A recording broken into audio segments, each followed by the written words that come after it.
nací en el año 68, en el verano, el 21 de enero. Como todos los niños de esa época, nací en Montevideo, pero mi localidad original es acá, es Pando. Es decir, hasta los 43 años estuve acá en Pando. Bueno, contame en qué barrio, en qué lugar. Siempre viví en el barrio Centenario, ahí en la calle Zorrilla de San Martín. Y una época hermosa, ¿no? ¿Cómo era ese barrio? ¿Qué recordás de muy pequeño, por ejemplo? ¿Cómo era tu casa? ¿Cuáles son esos primeros recuerdos que te llegan a la memoria? Bueno, lo que más recuerdo siempre era el campito, ¿no? Era el lugar de encuentro con los amigos. Esas anécdotas de la niñez pequeña. ¿Y dónde estaba ese campito? Lo que hoy es la Plaza Centenario. Ahí había la canchita, digamos. Esa era la canchita. Y ahí nos juntábamos todos los gurises del barrio a jugar, y la época de verano era hermoso porque yo siempre me acuerdo de cosas muy sencillas, pero por ejemplo, ir a remontar una cometa y increíblemente dejar la cometa clavada en el campito y venirnos a comer, y ir al rato y estar la cometa todavía arriba, y eso era algo muy lindo de nuestra niñez. Los partidos de fútbol con los gurises del barrio siempre fue. ¿Quiénes eran? ¿Vos te mantenés en contacto con algunos de ellos? Bueno, algunos sí, otros no, pero Boris, el Pepe Suárez, Luis Charquero, después las niñas que también jugaban, ¿no? Anaí Rodríguez, Eda, Alicia González, Cecilia, que vive en Estados Unidos. Cogeneracionales, digamos. Todos de la misma edad, una barra es decir, jugábamos al fútbol, jugábamos al manchado con las chiquilinas en la vereda. O sea, había una barriada importante. Sí, esa época sí. Y me acuerdo de un barrio hermoso, y no sé, creo que todavía mantiene alguna esencia actualmente, porque yo frecuento obviamente el barrio. Aún persiste esa comunidad de barrio que tal vez en otros lugares desapareció. No, yo creo que sigue pasando. ¿Pero qué es la comunidad de barrio para vos? Los vecinos, no sé, en esa época creo que como hace años pasaba, íbamos de una casa a la otra, hacíamos los mandados, comíamos una fruta en la casa de una vecina, íbamos al parral de otro, íbamos a buscar un burucuyá en la palmera de alguien. Para nosotros en esa época lo que sí anhelábamos era poder jugar al cordoncito, decíamos, porque no sabíamos lo que era. Venía a la casa de Fernando Maschio, viste, acá frente a la UTE, y decíamos, tenía cordón, vamos a jugar al cordoncito, porque nosotros jugábamos todo siempre en tierra, ¿no? Teníamos cuneta en esa época Fabián, ¿a qué escuela vas? Bueno, yo tuve la fortuna de ir al colegio San Luis, ¿no? Todo, o sea, jardinera. Todo. En esa época entrábamos en 5 años con el maestro Eugenio. Creo que mucho más de mi vida en la etapa adolescente, niño y adolescente, pasé en el colegio que en mi casa. ¿Qué maestra o maestro te marcó? Y yo creo que Hilario y Andrés. Para nosotros, los maristas, yo creo que ellos dos fueron dos personalidades fuertes. Andrés e Hilario. El colegio, bueno, para mí... ¿Pero que era maestro de qué clases? Bueno, Hilario, lo que pasa es que otra vez lo relaciono al fútbol también, ¿no? Viste, el deporte otra vez, yo jugaba en San Luis, convivía mucho con ellos, aparte de en el colegio, de que para mí uno fue docente de literatura en el liceo, el otro fue de química, yo creo que incluso fue una de las personas que marcó mi destino. Ahora me vas a contar por qué, pero para que me olvide un detalle no menor. Pero la escuela... ¿Tenías hermanos? No. ¿Hijo único? Yo hijo único, sí, y bueno, y en el colegio nuestra vivencia ahí eran todo. Aprendimos mucho porque los padres trabajaban todo el día. Entonces, ¿Qué hacían tus padres? Bueno, mi padre trabajaba en Mesenicena en esa época y mi mamá era enfermera en el hospital militar. Entonces yo me venía al colegio de mañana en el andén y me bajaba en la puerta del colegio ahí en 25 de mayo y mi madre seguía para Montevideo en el ómnibus. O sea que se tomaban el ómnibus allá en el barrio Centenario. Íbamos hasta 5 esquinas, ahí donde estaba uno de los pocos teléfonos, que me acuerdo que estaba en el bar. Mi madre iba a trabajar en ese y yo iba al colegio. Después que salía del colegio estaba solo. Es decir, yo de los 6 años iba al colegio con la llave colgada. Es decir, cosa que hoy nos parece imposible, ¿no? Pero un grado de madurez entonces, de gurí chico que era te brutal. Comportabas como un hombre de 30 años. Te quedabas a cargo de la casa. La niñez mía, mis padres siempre trabajaron. Es decir, siempre estaba un vecino que te miraba. ¿Y qué vecino, por ejemplo? Y en esa época, Pepe y la vecina siempre me cuidaron a través de un tejido, y después yo me quedé siempre, cuando era más chico, me quedaba en lo de doña Jacinta, que era una señora que tenía un almacén ahí en diagonal a mi casa, y don Pérez, ellos me criaron cuando yo era más bebé, más chico, y luego cuando yo fui creciendo eran entre esos dos vecinos los que me ayudaban. Es decir, por ejemplo, yo me acuerdo que yo iba a aprender el primus para hacerme un churrasco con 8 años, y mi vecino se paraba de este lado del tejido en su casa y me miraba a mí en el parrillero cuando yo daba bomba al primo, le echaba el alcohol, ponía la plancha y me hacía el churrasco antes de irme a la escuela, ¿no? Mi madre a veces, en los días que ella estaba, ¿viste? Me cocinaba y íbamos juntos a la escuela. Los días que ella no estaba, porque entraba, ¿viste que la enfermería tiene unos horarios claro, que no son 6 horas, pero en Montevideo y en esa época. De los días que yo me tenía que cocinar, mi madre me dejaba una ollita con unas papas hervidas ahí, un churrasquito arriba en una tablita, y yo me hacía el churrasco y el puré, y comía y me iba a la escuela. Y cuando volvía tenía la llave colgada, ahí iba con la llave colgada. 6, 7 años hacíamos eso. Un grado de independencia brutal, absoluto. Claro. Y ahí aparece, ¿viste? Puedo decir, a veces la gente me dice, ¿por qué seguís con el Urupán? Y yo les digo, siempre le digo lo mismo, ¿no? Nosotros veníamos a veces yo venía de la escuela, o iba a mi casa, o iba al campito, o iba al Urupán. Es decir, el Urupán continuaba ese horario completo que hoy tienen los chiquilines. Para nosotros. Era tu escuela de tiempo completo. Claro, entonces mi madre. Porque ahí te sentías, digo, de alguna manera. Era lo que había más en esa época, ¿viste? Y yo calculo que bueno, mis padres trabajaban, si bien éramos humildes, pero en esa época podían pagar el colegio y podían pagar el club. Mi familia es originaria de Piriápolis y de toda la zona este de nuestro país, ¿no? Entonces ellos, jovencitos, recién casados, por allá por los 60 y pico, se vienen a buscar trabajo. Se viene mi madre con mi padre y los primos de mi madre. Los primos de mi madre son Juan Moreira, Carlos Moreira, es decir, contemporáneos conmigo, mis primos segundos, Alejandro Moreira, Mónica Moreira, el Hugo Moreira, el taxista, el Roberto Moreira, que trabaja en la inmobiliaria, son todos hijos de los primos de mi madre. Entonces se vinieron unos matrimonios, o algunos solos, para este lado, 3 o 4 de ellos, como mi padre, eran. O sea, ¿te das cuenta que las fuentes laborales estaban acá? Estaban acá. Lo loco era. ¿De allá se venían para acá? Sí, porque no, en Piriápolis en esa época era solo turismo. Entonces vinieron para acá a Pando a trabajar. Fabián, vos me decías, terminaba la escuela, me iba para mi casa, me preparaba la comida. Sí. Yo creo que hoy le decís eso a un botija de 12 años. No. Y te dice, pido al repartidor. A ver, ¿a qué hora?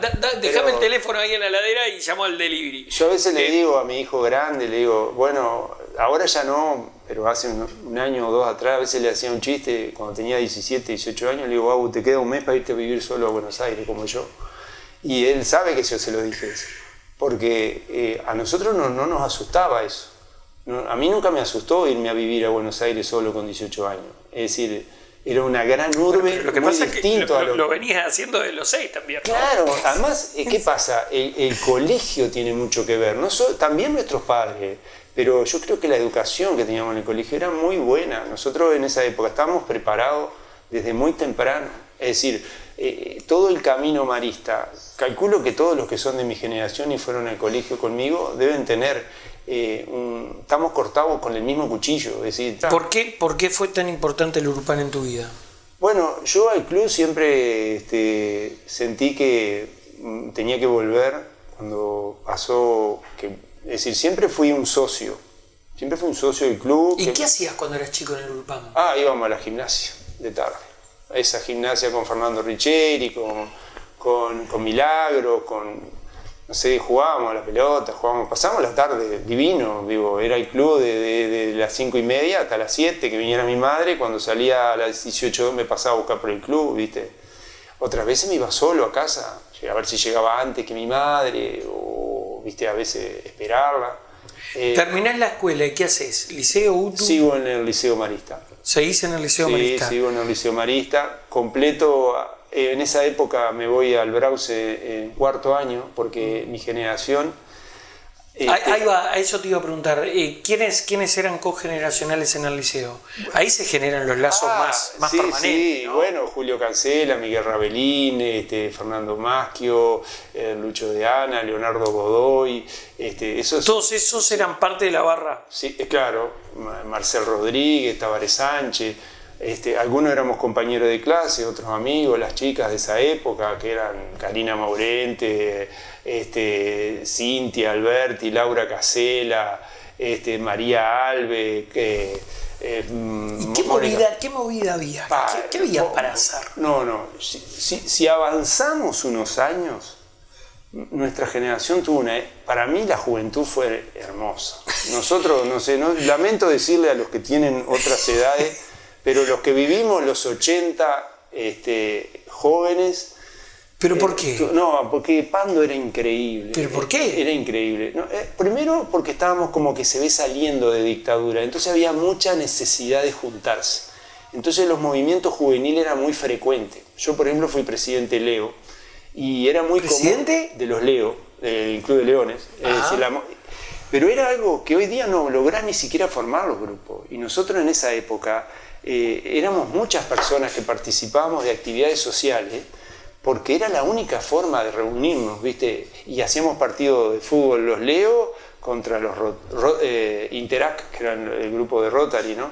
Y jugábamos, hacíamos actividades, intercambio. Era muy común los movimientos parroquiales, por ejemplo, o sea, había intenciones de juntarse. Sí. La excusa era organizarse. Y te podías organizar en clubes como Leones, Rotary. Claro, y ahí jugabas, hacías deporte, ayudabas. Pero ¿en algún momento jugaste de verdad en algún equipo? Sí. ¿En cuáles? Yo siempre jugué en el San Luis, ¿viste? Al fútbol. ¿Y básquetbol? Bueno, el tema pasa ahí. Cuando yo salgo de San Luis, no existía lo que hoy existe en el fútbol, que era la sub-14, la sub-15, la sub-17. Entonces te vas para el básquetbol. No, antes hago una prueba. Yo paso de San Luis al Olmo y voy a jugar un año al Olmo en una generación que jugaba machín, que después jugó en primera, en primera del fútbol profesional. Entonces yo era último hombre en un equipo de 18 años, con 13 años, era imposible que jugara al fútbol. Entonces ahí vas probando otras cosas. Entonces empecé a ir a la Plaza Deporte, como todos los gurises, a jugar al básquetbol. Ahí me reencuentro con el Chico González, que era compañero de clase mío, porque había estado conmigo. Conocí a Luis Avero en la plaza, jugando al básquetbol. Entonces empezamos una movida del básquetbol que me trae a que aprenda a jugar al básquetbol. Fernando Richeri nos enseña en el colegio también. Aparece un primer torneo en donde los poquitos que éramos jugamos aquellos campeonatos que se hacían maristas, UTU, liceo contra todo y comíamos, porque los maristas teníamos solo hasta cuarto y en los otros, en el Brause había hasta sexto, entonces nosotros jugábamos con gurises no mayores a 15 años. Comíamos mal. Al año siguiente yo paso al Liceo Brause y ahí integro la selección del Liceo Brause. Javier de Ana, Malcom, Gustavo Romero, Javier Hernández, que después fue profesional, que jugó en Peñarol y todo, Andrés, el Perico, el Pata Hernández, una selección donde ahí me pasé a estar del lado de los ganadores, ¿no? Porque le ganábamos a la UTO, le ganábamos al Marista. Pero estamos hablando de básquetbol. Y empecé a trabajar en Urupán ese mismo año. Es decir, primero empiezo a moverme en la plaza. ¿Jugaste en el equipo de Urupán? Sí, ahí empiezo a jugar en el equipo de Urupán. ¿Y te gustaba el básquetbol? Sí, me encantaba. ¿Más que el fútbol? Sí. ¿Por qué? Primero fue que era un deporte, capaz que en esa época el fútbol jugaba todo el mundo, ¿viste? Y como que al básquetbol no jugábamos mucho, entonces te sentías un poco especial, porque éramos pocos los que jugábamos al básquetbol y te hacía sentir eso, y que como que decía, no, al fútbol juega cualquiera, le pega un uñazo y juega, al básquetbol hay que aprender y tiene una técnica, tiene una forma de jugar que es más complicada. Y yo creo que con eso no me conquistó el básquetbol, ¿viste? Y yo pude jugar en menores 2 años hermosos, conviví con varias generaciones, porque, ¿qué pasa? Todos esos amigos que te dije son todos del 67, pero yo soy del 68 porque soy de enero. Entonces soy de los chicos de la barra yo, porque soy de enero, ¿viste? Lo demás. Entonces yo con muchos que eran mis amigos no pude jugar al básquetbol con ellos, porque ellos estaban un año más, yo estaba en menores, yo en juveniles, no los alcancé. ¿Viste? Yo no jugué nunca con Richard Sorari, con Lucho, con otros, a pesar de que éramos del mismo equipo, pero yo estaba en menores. Yo sí jugué con Luis Avero en un año de menores, cuando él, su primer año de menores era el último mío, claro. Jugaban 2 edades ahí.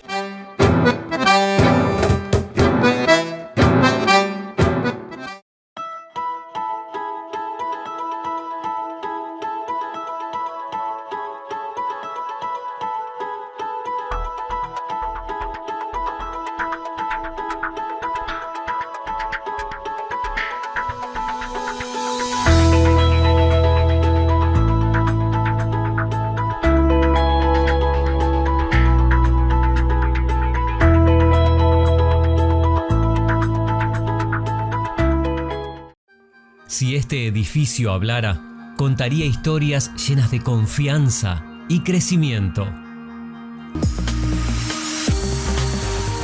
Renovamos nuestra imagen, la innovación, la mejora día a día, los nuevos retos y superarnos es lo que nos apasiona. Como símbolo de agradecimiento a los socios, emprendimos una gran remodelación edilicia en nuestra sede. Cambios que reflejan la fuerza y el ímpetu del trabajo que nos identifica. Cámara Comercial Industrial Agraria Pando, una institución innovadora y emprendedora que honra su historia mirando hacia el futuro. Cambiamos para evolucionar. Supermercado de Carnes 20 años limitada. La mejor opción en productos cárnicos. Todos los cortes, toda la variedad en parrilla, chacinados, cerdo y pollo.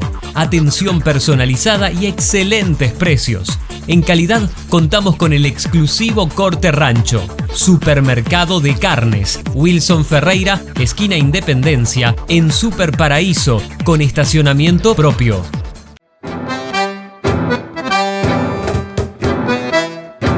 Terminás el liceo. Sí, y ahí aparece algo, ahí hay un momento clave, ahí, que es que ahí nosotros emigramos. Nosotros, ¿tu familia? Todos, sí. Ahí nos vamos a vivir a Argentina. ¿Por qué? Bueno, mi padre, que era un buen operario de Medsen+Sena, es como solicitado por las empresas argentinas, junto con una camada de profesionales de Medsen+Sena que conocían mucho la industria de la cerámica. Entonces mi padre, años previo a este viaje, empezó a viajar a Argentina, a asesorar en producción. Iba a fábricas como Anser, Cerámica Argentina, fábricas muy importantes de Sudamérica, ¿no? Y ahí aparece la posibilidad de mudarnos. Entonces, claro, ellos conscientes de eso esperan a que yo termine el liceo. Cuando yo termino el liceo, justamente decidimos irnos a vivir. Todos, mi madre, mi padre y yo, a Argentina. ¿Dónde vivías allá?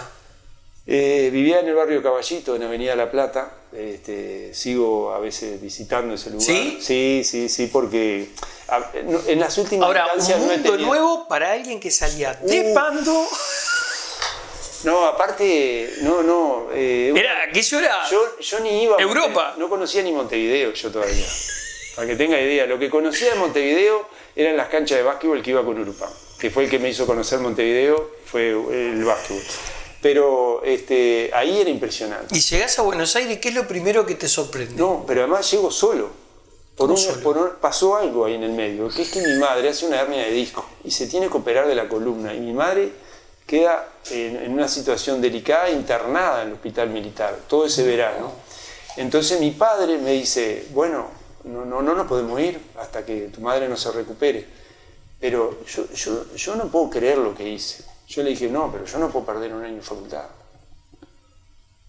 ¿Vos te das cuenta? Digo, hoy mi hijo no hubiera hecho jamás eso, hubiera dicho, no, papá, me quedo con mamá, a cuidarla. Y yo cuidé a mi madre en el verano, pero en marzo me tomé el buque y solito con los bolsos caí a donde mi padre tenía un apartamento que ya habían comprado ellos, y me mudé solo para Buenos Aires, a vivir allá de un día para otro, que es como vos decís, nada era extraño para mí. Porque yo ya vivía solo. Yo ya había estado hasta un verano solo acá en Costa Azul con 16 años. Es decir, me habían prestado una casa, me había ido un mes solo. Nosotros con los maristas íbamos solos a pila de lugares.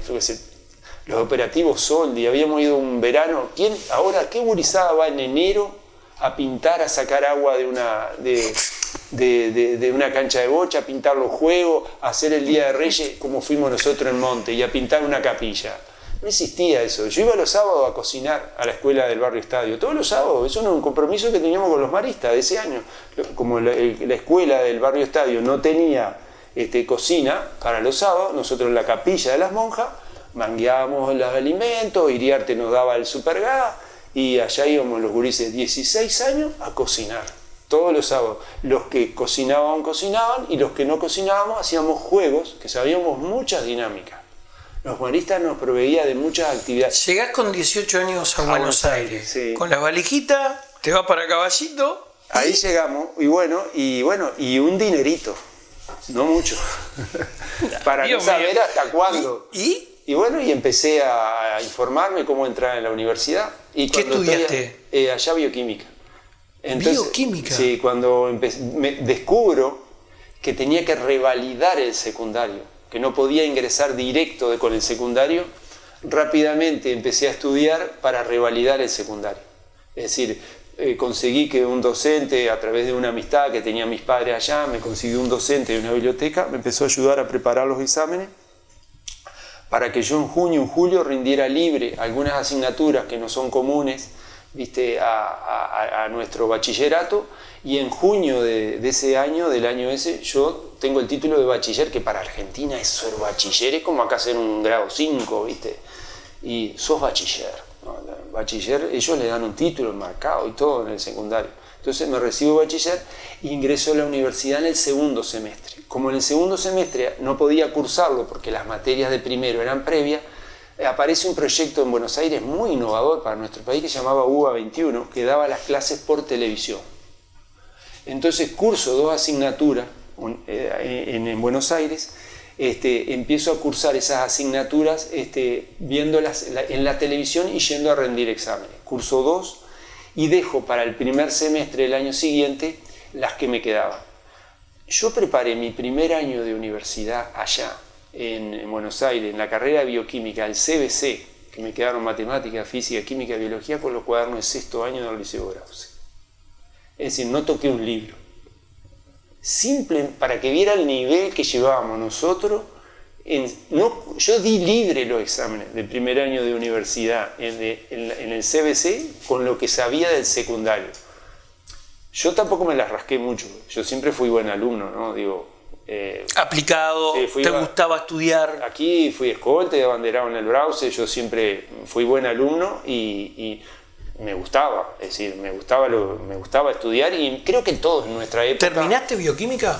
Bueno, ahí aparece esa instancia que yo termino ese primer año y me vengo de vacaciones, es decir, transcurre el año 86, 87 en Buenos Aires y me vengo de vacaciones a visitar a mi familia aquí en Uruguay. Me voy a Piriápolis, veo a mi familia, estoy con ellos.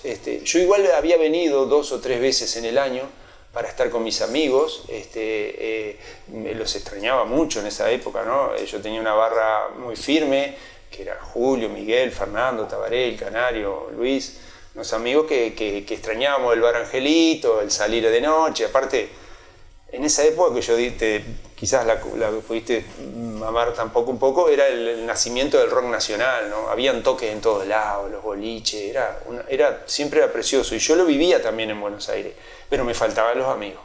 Entonces vengo unas vacaciones acá a pasar a Uruguay, y unas tías ahí en Piriápolis me dicen, ¿cómo estás allá? Le digo, no, estoy bien. Digo, mirá, jugué al básquetbol en Argentina también y tuve un ascenso. Digo, jugué en Huracán de Parque Patricio, jugué en San Antonio de Padua, hice 2 temporadas buenas de básquetbol. Digo, voy a la universidad, me va bien, salvo, ya había empezado a trabajar. Tenía una vida normal allá, ¿no? Uh-huh. Había trabajo, estudio. ¿Cuál fue tu primer trabajo? Allá mi primer trabajo fue cobrador, porque era algo que yo ya hacía con mi padre. Mi padre vendía electrodomésticos a domicilio acá en Uruguay, y entonces él lo hacía así, vendía mucho en Empalme, y yo ya sabía ir a cobrar. Entonces me ofrezco de cobrador en una empresa que vendía a domicilio frazadas y mantas y tal. Y bueno, y ese primer trabajo me lleva unos 3 o 4 meses, hasta que me asaltan con un arma en un ascensor, y fue una experiencia. Y mis padres, que ya estaban conmigo ahí, me dicen, no, Fabián, esto no es para vos, sos muy chico, Buenos Aires no es fácil, ¿no? Bueno, ¿Qué edad tenías? Y 18.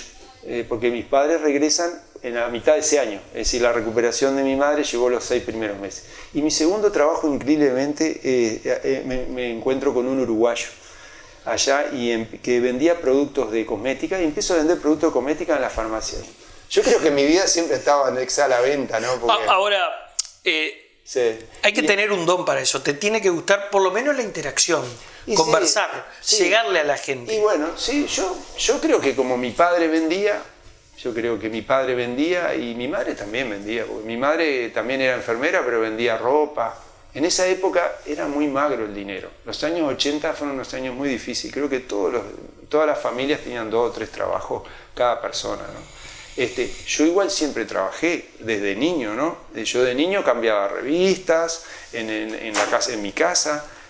Un verano me acuerdo, le digo a mi padre que estaba aburrido, ¿no? Tenía 13 años en Pando, estaba aburrido. Mi padre dijo, no, vení, no sé qué, que yo te voy a conseguir algo para que no te aburra. Y me llevó a la joyería de Osbel y trabajé un verano en la joyería con 13 años. Que hoy estuve con Oscar y siempre agradezco todo lo que maduré en ese verano, ¿no? Porque por lo menos me fui de la joyería haciendo una alianza, soldaba cadenitas, ponía los pernos, limpiaba, hacía pila de cosas ahí en la joyería que me trabajaba un rato. Yo te preguntaba por la carrera de bioquímica. Me decís que venís un verano acá y ¿qué pasó? Y ahí me quedo, porque mi familia me propone, dice, ¿cómo estás allá? Me dice, le digo, todo bien, dice, pero extraño mucho, le digo. Extraño, y estaba en Buenos Aires, la noche porteña. Trabajaba con Nitti, no sé si sabés quién es Nitti, es uno de los bateristas del grupo Los Intocables. Es como si hubiera trabajado con Lito Nevia, ¿entendés? Estaba en la cresta de la ola. La cresta, yo era plomo con ellos, yo llevaba el tambor, entraba a los toques, iba a ver Cadáver Ilustre, iba a ver los Cadillacs, iba a verlos al sótano de un lugar y los saludaba. O sea, la época bien under de la música. Del rock argentino. El flaco Nitti llegó a estar 1 en la música con el tema de ska, Don José. Estuvo 1 en el ranking de Argentina y era mi compañero de trabajo. Yo trabajaba en esa época trabajaba en Cerámica Argentina. Vendíamos en segunda, en la calle Bulnes, ahí, ¿viste? Y éramos los 2 vendedores de un local de segunda donde vendían productos con falla de la fábrica, que es la que trabajaba mi padre, ¿no? En la planta. Y yo, sin embargo, extrañaba Uruguay y extrañaba la pobreza de Pando. Porque acá sí que estábamos jodidos. De Buenos Aires a Pando. Estábamos jodidos. Y bueno, pero me vengo a... Pero para lo de bioquímica no lo terminaste. No, quedó... ¿Sos un bioquímico frustrado? No, porque... ¿No te hubiese gustado terminarlo? Bueno, lo que pasa es que yo me enganché en química acá. Es decir, yo terminé mi carrera acá. Después. O sea, venís ese verano. Sí, me quedo, no te vas más. No me voy, mis padres quedan allá y yo reengancho mi vida otra vez solitaria en Pando. Es decir, vuelvo a mi casa original, ahora con 20 años, solo. Y me anoto ¿dónde? Como en la facultad aquí no existía, increíblemente en el año 88 no existía la carrera de bioquímica en Uruguay que se crea en el año 90. Entonces acá la opción que me queda es anotarme en facultad de química y me anoto en la facultad y hago química orientado hacia farmacia, que era lo más parecido a lo que yo quería. Al empezar a caminar en facultad de química vi que tenía una parte muy de ingeniería, ¿viste? Una parte con mucha base matemática, con mucha más... Y bueno, yo la traté, fíjate que estuve 6 años en facultad de química, digo, traté de masticarla, no me ganó fácil. Me fui de química sin recibirme de química, de químico farmacéutico, pero no me tiró para afuera enseguida. Fui constante todo lo que pude porque yo sabía que era una carrera que no tenías que ser brillante, sino ser muy resistente y ser firme y seguir. Ahora, en el camino me aparece una ventana y esa ventana es que un día alguien en facultad comenta la carrera de laboratorio y eso se parecía mucho a lo que yo había visto de lo que era bioquímica en Argentina, que años después me enteré que en Argentina no habían licenciados en laboratorio y que los que trabajan en los laboratorios de análisis clínicos son los bioquímicos, pero yo era un gurí, no sabía eso. Entonces, ¿qué pasa? Me cruzo de facultad, mientras curso facultad de química, empiezo a cursar paralelo facultad de medicina y voy haciendo las 2 carreras simultáneas. En el año 92 termino la carrera de la licenciatura de laboratorio y me recibo de laboratorista, o lo que llamamos acá licenciado en análisis clínico. ¿Y el primer gran trabajo ahí dónde es? Bueno, mi primer gran trabajo es en el laboratorio. Como laboratorista es en el laboratorio Raimondo. Y es casi que enseguida que empiezo el curso de laboratorio. Solo tenía de los 3 años y medio que era ese año, 1 año de ejercicio y 1 año y medio o 2 años de facultad de química. Es decir, yo era un aprendiz en esa época. Y entonces ingreso en el laboratorio Raimondo con Estela, una suplencia en verano. Esa suplencia me secuestra a mí o me atrae eso de un trabajo que yo tomé en el año 88 hasta ese año que trabajaba en el Argentino Hotel de Piriápolis los veranos. Para sostenerme, vivir solo acá en Pando, yo los veranos trabajaba en hotelería. Entonces yo me iba y me instalaba en el hotel. Ahí comíamos, dormíamos y vivía ahí en el hotel. Pasé primero por el Hotel Rex y 2 temporadas por el Argentino Hotel de Piriápolis. Y bueno, y luego en Pando el resto del año había que mantenerse con qué. Aparece la máquina de pororó, empezamos a vender pororó con Miguelito, nuestro primer negocio. En verano el pororó no marchaba, vendimos pizza, vendíamos artesanía de guampa. Éramos unos... ¿Mientras que estudiaba? Mientras todos estudiamos. Él estudiaba, yo estudiaba. Siempre decíamos que, los dos decíamos lo mismo, si queremos ir a la luna vamos a llegar. Nosotros no teníamos techo. Éramos capaces de... Y ese no tenemos techo hace que en el año 92 nosotros abramos el Pando Padel Club. Es decir, teníamos 22 años. Inauguramos el Pando Padel Club. 22 años teníamos. No, ¿vos te das cuenta? Nos pasamos de ser unos gurises que vendíamos pororó a ser unos empresarios y tener nuestra cancha de pádel, una segunda cancha de pádel, asociarnos con Gustavo Dalto y formar la parte del fútbol 5. La avenida de Gustavo me acuerdo clarito porque me parece que fue algo así como Gustavo Dalto, me refiero, ¿no? Creo que fue cuando él terminó su contrato con Peñarol. Aparece el quinqueño, empieza Gregorio cuando se genera empieza el comienzo del quinqueño y él se queda sin equipo.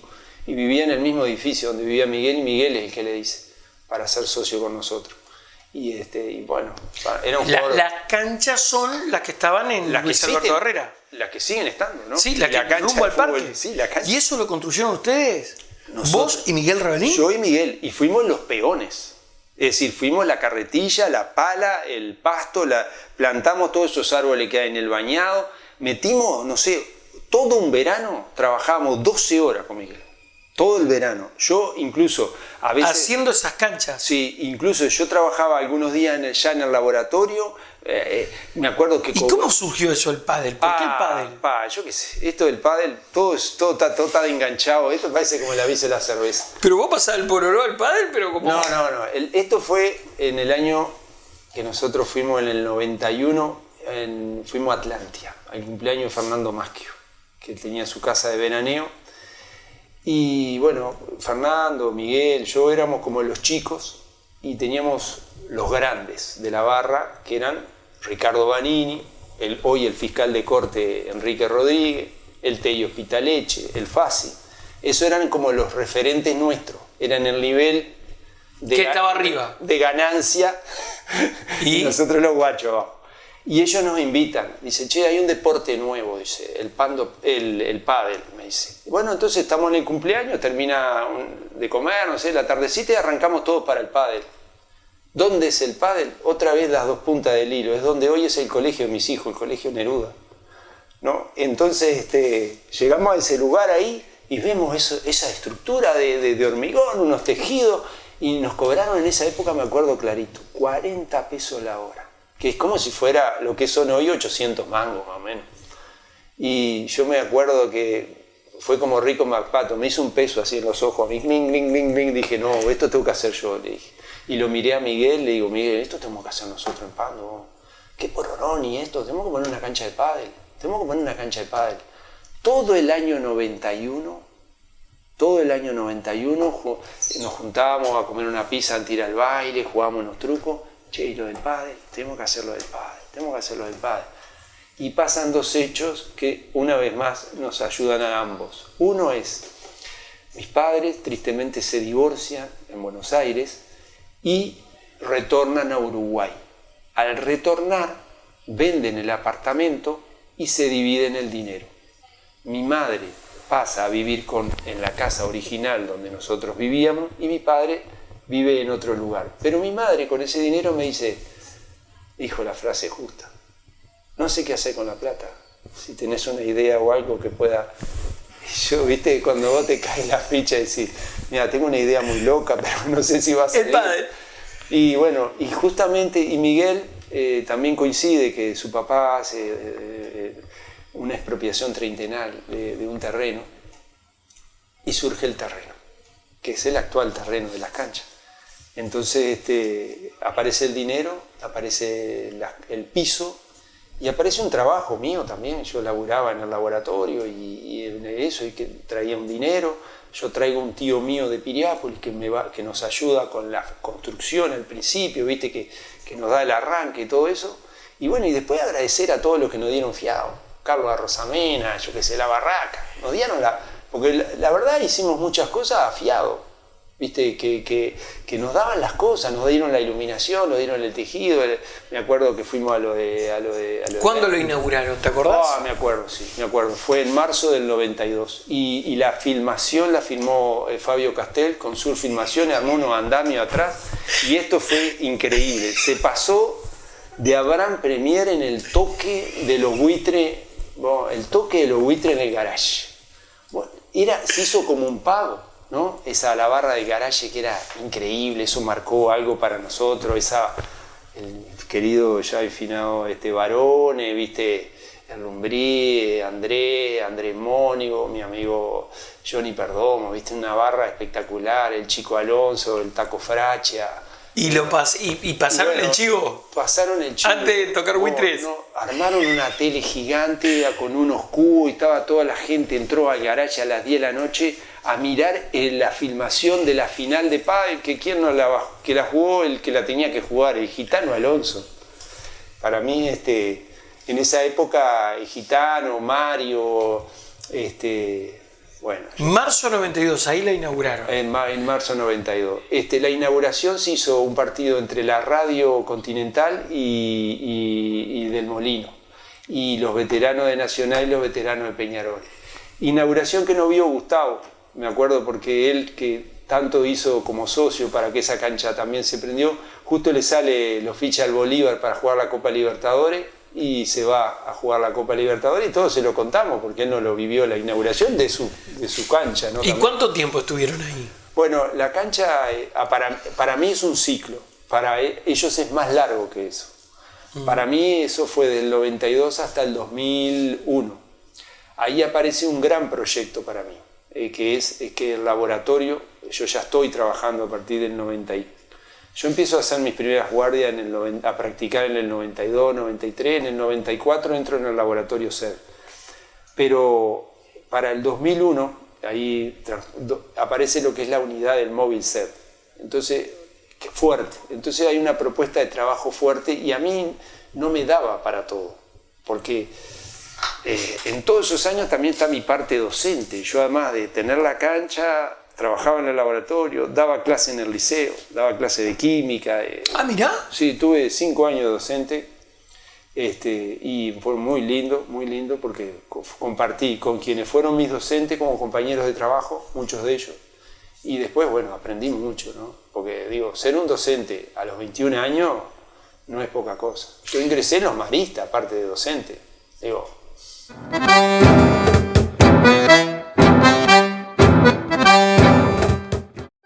Si este edificio hablara, contaría historias llenas de confianza y crecimiento.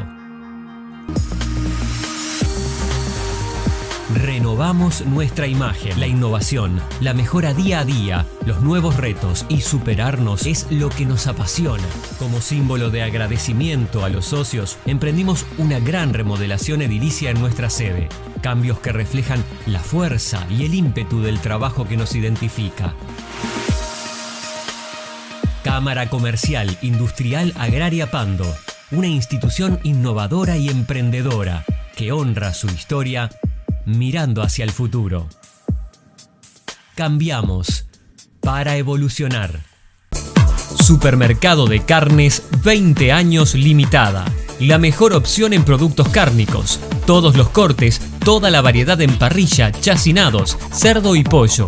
Atención personalizada y excelentes precios. En calidad contamos con el exclusivo Corte Rancho. Supermercado de Carnes. Wilson Ferreira, esquina Independencia, en Super Paraíso, con estacionamiento propio.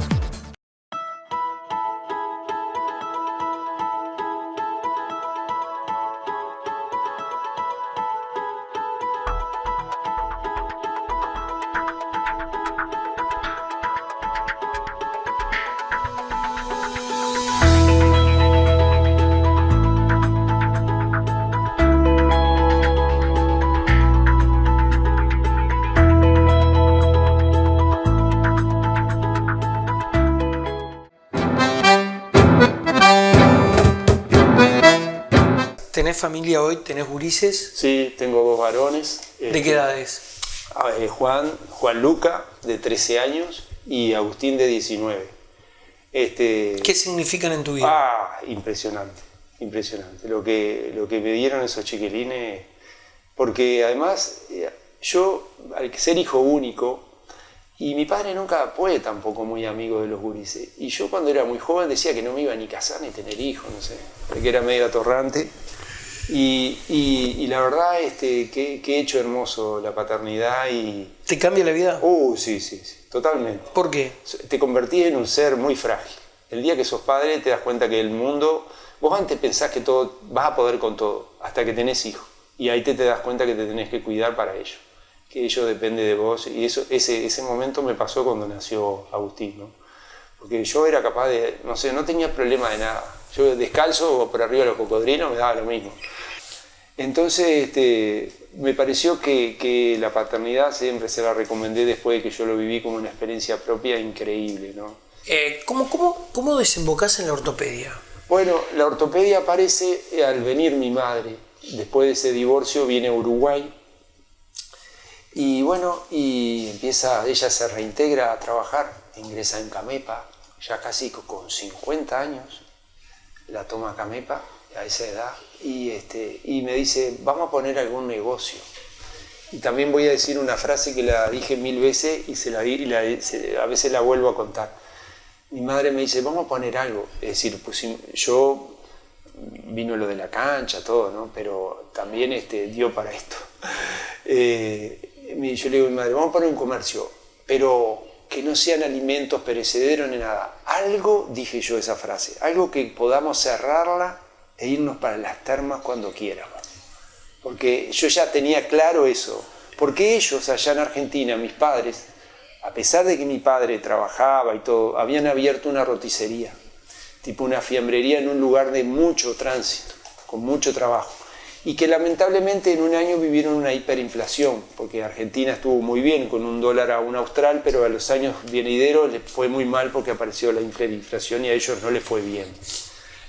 Pasaron mal y yo creo que...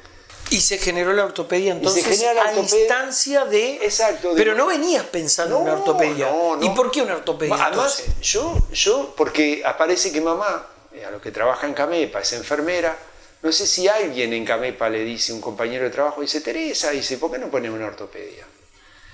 Y bueno, y coincidía con lo que yo le había dicho, era algo que se podía colocar producto, que no teníamos que pensar en heladera, en corte de luz, que nos dejaba independiente de la labor.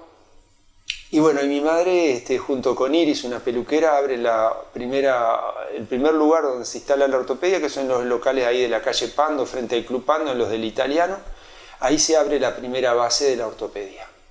Entonces, esa ortopedia primero convive con una peluquería, mitad ortopedia. Y arrancan ahí las dos, pagando una alquilera media, y bueno. Y a medida que yo voy progresando, voy ayudando a mi madre, le voy dando la resolución de las compras en Montevideo, como yo iba todos los días a facultad, ya hacía eso, fuimos conociendo proveedores y fuimos armando una ortopedia que se mantuvo enquistada, yo creo que hasta el año 2000. porque en realidad yo no explotó nunca, porque yo siempre tuve muchas actividades, porque yo tenía el liceo, trabajaba en el laboratorio, tenía la cancha de fútbol 5, metía horario en el liceo, metía horario en el laboratorio, estaba de guardia, después iba a atender la cancha, los fines de semana, era una locura, ¿viste? Tenía así, ¿viste? Era imposible. Entonces la ortopedia yo le daba media importancia. El tema es cuando mi madre va creciendo en la edad, ¿viste? ¿Qué pasa? Llega a los 60 años y ahí como que yo tengo que o vender eso o animarme a tomar riendas de eso. Y bueno, y en ese año, por ahí por el 2000 y poco, en plena crisis por ahí, tomé las riendas de la ortopedia. Y esa ortopedia ya se había mudado para la que hoy es mi casa en la calle Gardel, ahí y Zorrilla, se muda para lo que era el garaje de esa casa.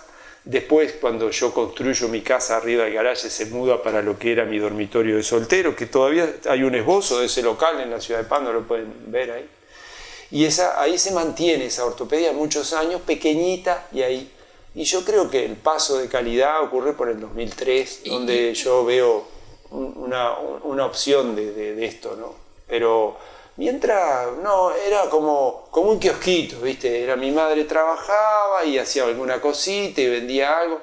Yo no sé, a veces si hasta no empataba, ¿viste? Más que era como un servicio, una cosa que no... De todos los roles que has desempeñado hasta ahora en tu vida, que ha sido desde vender cosmético a... sí, el deporte... ¿Con cuál te quedás? Bueno, a mí el deporte me hubiese encantado siempre. Digo, lo que viví como deportista me encantó, me hubiese encantado haber vivido del ¿Un gran basquetbolista? Sí, yo creo que... ¿En serio? Como todo niño que juega al fútbol, a mí, yo cuando era adolescente quería jugar al básquet. Y yo sabía que era de madera, digo, todos saben que soy de madera. Pero el sueño del niño está... yo creo que en esa época soñábamos en ser músico, ¿viste? Sin parecernos al Hueso o a Peluf o al Gordo Parodi, o yo qué sé, ¿entendés? Digo, era eso. Esa era nuestra línea. Ser un gran basquetbolista. A mí me hubiera gustado ser un basquetbolista. Y después, bueno, yo creo que otra cosa que todavía estoy a tiempo, porque, no sé, siempre me gustó el turismo, ¿viste? A mí el turismo, ¿sí? Siempre me gustó el turismo y yo creo que la experiencia del Argentino Hotel me sirvió mucho. Tuve gente que sabía mucho. Y yo a veces en mi propio trabajo vendo turismo, a veces indirecta, es decir, a veces hablo con mis compañeras de mi trabajo y me dicen, che, ¿y qué hay para ese lado? Y yo le digo tal cosa, mira, tenés tal empresa. O sea que ahora tenés dos opciones. Sí. O te transformás en un guía turístico o comprar un hotel, una de dos. Bueno, o ponés un hotel. Yo qué sé, acá mismo la ortopedia, cuando la compré me dijeron, ¿por qué no ponés un hotel? Pero mi padre hizo un camino muy parecido también, ¿eh? Mi padre... casi a los 70 y pico de años se subió a una camioneta de turismo a ser de guía. Es decir, los últimos 10 años de trabajo mi padre, los 70 y pico, casi hasta los 80 y poco, laburando arriba de una camioneta de turismo, haciendo el tour de Piriápolis y Punta del Este. Es decir que, claro, también vos aprovechás a cosas que tenés, herramientas, ¿no? ¿Viste? Yo notaba que a mí se me pegaban fácil esas herramientas. Es decir, a mí me encanta, como escribió Macei su libro, Historias casi verdaderas, porque siempre hay una historia verdadera, pero también hay una historia de transmisión oral que no sabemos si es verdadera, pero es lo que a la gente le interesa. Es decir, yo me acuerdo un relato que siempre hacía en el Argentino Hotel. Yo cuando trabajaba ahí tenía una función de multiuso. Yo entraba a las 8 de la noche y salía a las 4 de la mañana. Y don Méndez Requena me usaba para todo lo que fuera no preestablecido, es decir, anda a entrar la bandera, viene tal persona, mostrarle el hotel, estacionar el auto de fulano, hoy está la liguilla de Prelibertadores, acompañar a los pasajeros a la sala, quédate con ellos, mirá el partido de fútbol, fíjate si precisan algo, es decir, anda a la piscina, fíjate que me faltó alguien ahí de las toallas, colabora con ellos. Siempre me usó para eso. El ascensorista que se iba a las 11 y yo quedaba ascensorista a las 11 de la noche. Todos esos sus roles los hacíamos nosotros, dos gurises que trabajábamos en esa época ahí. Entonces ahí yo siempre tenía una anécdota. Cuando él me mandaba a mostrar el hotel, yo siempre recorría todo el hotel y terminaba el paseo en el mismo lugar, que era en la escalinata del Argentino Hotel, a la izquierda, donde están la entrada de la UAT. ¿No? Bajar la escalera principal, a la izquierda está la entrada de la UAT, y ahí hay una placa pegada en la pared del Argentino Hotel.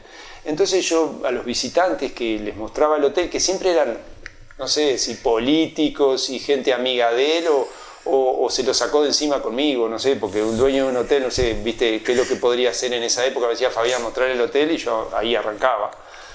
Yo terminaba ahí ese paseo, entonces, ¿qué pasa? Yo hacía historias del hotel, porque yo trabajaba, había escuchado, sabía historias del hotel, sabía historias que me habían contado mis abuelos, los dos originales y viviendo ahí, en Piriápolis, y viste, mi familia italiana incluso llega a la zona ahí, llega a Nueva Carrara, al 110.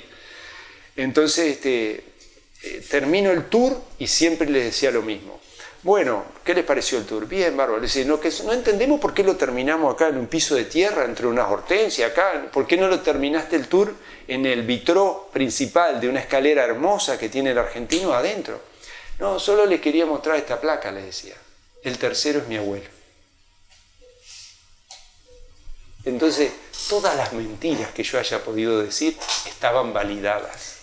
Ese era lo que me validaba a mí, todas esas historias. Porque ¿quién le iba a decir al nieto del que estaba aquí en la placa que eso no había sido así, ¿no? Y mi abuelo había participado en la construcción y en homenaje a todos esos que construyeron el Argentino Hotel, que era herrero mi abuelo de Piriápolis, Moreira, hay una placa ahí que dice su nombre. Entonces yo aproveché eso. Pero eso fue una intuición mía rápida, digo, manejé rápido ese recurso, ¿no? ¿Y ese tu sueño es lo que te queda por cumplir? No, yo siempre ¿Ser guía dije turístico o dedicarte al turismo? Sí, yo siempre dije eso, que podía hacer algo como medio recreativo, no sé, o algo, viste, capaz que no lo hago profesionalmente, pero capaz que en un grupo de jubilados de Ñucó me dicen, vos, que el Fabio organice, ¿entendés? No sé, puede ser que sea algo así, pero a mí siempre me gustó el turismo. ¿Qué aprendiste de la vida? Sí, bueno, uno básicamente a mí me enseñó que yo tenía que haber escuchado más. Yo tenía que haber escuchado mucho más y haber callado más. Eso aprendí más. Fue una de las cosas que aprendí.